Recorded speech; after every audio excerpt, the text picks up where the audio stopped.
Très souvent, on essaie de faire croire que le plus important de la vie, c'est avoir une bonne relation, c'est être aimé, c'est aimer son prochain, c'est avoir une bonne relation avec son entourage. C'est très juste, je ne conteste pas ce fait. Mais laissez-moi vous dire tout simplement que je ne connais personne dans mon entourage qui est allé dans une école, s'inscrit, pour faire 20 ans, sinon 25 ans d'études, pour juste savoir comment se comporter dans son environnement immédiat. Mais nous sommes tous allés à l'école, certains depuis l'âge de 3 à 4 ans, jusqu'à souvent nos 30 ans, dans le seul but d'avoir des diplômes qui vont nous permettre de décrocher un emploi qui, par la suite, nous permettra d'avoir de quoi manger. Alors, si nous passons plus de 25 années de notre vie à étudier pour avoir un salaire qui va nous permettre de vivre correctement, ça veut tout simplement dire que l'argent est très important dans notre vie de tous les jours. Non seulement ça, quand on finit d'étudier, qu'on obtient les diplômes qui nous permettent d'avoir cet emploi, est-ce que l'emploi encore nous donne la liberté? Non. On va encore travailler de 30 à 60, sinon 65 ans pour un emploi qui nous permet juste de gagner de l'argent. Très souvent même avec un patron qu'on n'aime pas, une entreprise qu'on n'aime pas, on va faire des horaires qu'on n'aime pas. Quand on va faire ces horaires qu'on n'aime pas, on laisse derrière nous cette famille que nous aimons, cette femme que nous aimons.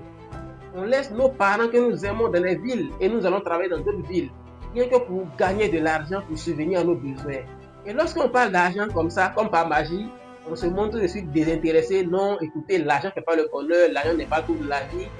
Non, c'est quand même assez malhonnête de notre part, à mon avis. L'argent ne fait pas le bonheur. Mais si nous retirons l'argent dans l'équation du bonheur n'existe plus. Je répète ce que j'ai dit. L'argent ne fait pas le bonheur. Mais si nous retirons l'argent de l'équation du bonheur, on n'a plus de bonheur. Je m'explique. Imaginons une famille très heureuse, très enthousiaste, dans laquelle toutes les relations sont vraiment au bon niveau. Et que l'élément central de la famille, celui qui gagne le plus d'argent dans cette famille, venait à perdre son emploi un jour subitement. À votre avis, le bonheur continuera de régner dans cette famille encore ce même jour? Les gens vont encore rire dans cette famille, les gens vont se faire des câlins? Non, je suis désolé, il n'y aura pas de câlins, il n'y aura plus de sourires dans cette famille ce même jour, jusqu'à ce que une nouvelle source financière soit rétablie. Alors, comment se fait-il que l'argent qui nous permet de rester en bonne santé, parce qu'à l'hôpital tout se paie, comment se fait-il que cet argent qui nous permet de payer de la nourriture pour donner à notre épouse, à nos enfants, cet argent qui nous permet de payer le loyer, que notre famille puisse dormir correctement dans une maison, finit par être la chose la moins valorisée, sinon la chose la plus critiquée, finit par être cette chose que on n'a même pas entendu parler. Quand tu parles d'argent, tout le monde est mal à l'aise. On en a même fait un sujet tabou. Et les choses les plus inutiles sont devenues les sujets les plus vivants, les sujets qui sont toujours à l'ordre du jour. C'est, à mon avis, un manque de sincérité de notre part. Si nous sommes vraiment sincères avec nos objectifs, l'argent, c'est la chose qui nous permet de vivre correctement au 21e siècle. Donc, il est temps qu'on se dise que l'argent, c'est important. Si nous continuons dans cet alignement avec l'argent, si nous continuons dans cette logique où nous trouvons toujours que l'argent n'est pas la chose la plus importante, il va aller de soi que nous serions régulièrement dans la pénurie parce que nous sommes mal alignés avec l'argent. Et tu ne peux pas avoir quelque chose que tu détestes. Je ne suis pas en train de dire dans cette vidéo que l'argent est la seule chose qu'il faut sur cette terre des hommes. Je ne suis pas en train de dire que l'argent est plus important que l'homme, parce que c'est ce que les gens ont l'habitude de dire. L'argent est un esclave. C'est l'homme qui cherche l'argent, c'est l'homme qui l'utilise. L'argent à lui seul ne vaut rien. Parce que si vous déposez une quantité d'argent dans une maison et que vous fermez la maison à clé, vous allez vous promener pendant 10 ans, pendant 100 ans, vous allez venir trouver cet argent, il va moisir.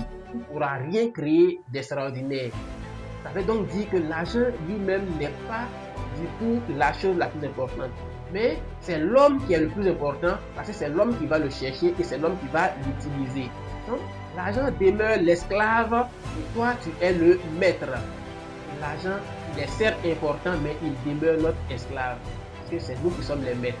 N'inversons pas l'équation. Imaginez qu'un corps humain vit.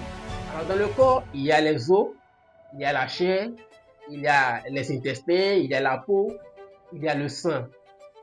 Alors, parmi tous ces éléments, ils sont tous importants pour l'organisme.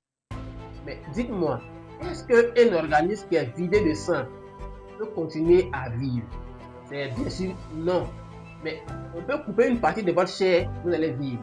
On peut couper une partie de votre peau, vous allez vivre. On peut même couper une partie de votre intestin, vous allez continuer à vivre. C'est possible aujourd'hui avec la chirurgie. Mais si on vide une bonne partie de votre sang, votre vie va s'arrêter. C'est de cette même manière que l'argent est dans notre vie moderne. Si on coupe l'argent dans votre vie moderne, votre vie ne sera plus qu'un chaos. Ce sera une vie vraiment qui ne sera pas enviée par plus de. Changeons notre mindset, c'est-à-dire notre état d'esprit financier. Alors soyons alignés avec la richesse. L'argent c'est bon, l'argent c'est quelque chose de très bien. Toutefois, quand c'est bien utilisé. Et comme j'aime à le dire, l'argent c'est une énergie neutre. Voilà, l'argent n'est ni bon, c'est ni mauvais. Si vous l'utilisez dans le sens du bien, l'argent est bien. Si vous l'utilisez dans le sens du mal, l'argent va faire des dégâts. Voilà, donc en réalité, c'est l'être humain qui est bien ou mauvais. L'argent n'est juste qu'un instrument qu'on utilise. Alors, si c'est pour toi la première fois de suivre cette chaîne, alors je me présente, mon nom c'est Amara Yehou. Et sur YouTube et sur Facebook, la chaîne c'est Mentalité des riches. Je vous donne rendez-vous pour une prochaine vidéo, Inch'Allah. N'oubliez pas surtout, suivez vos rêves, car vos rêves vous conduiront exactement là où vous voulez être.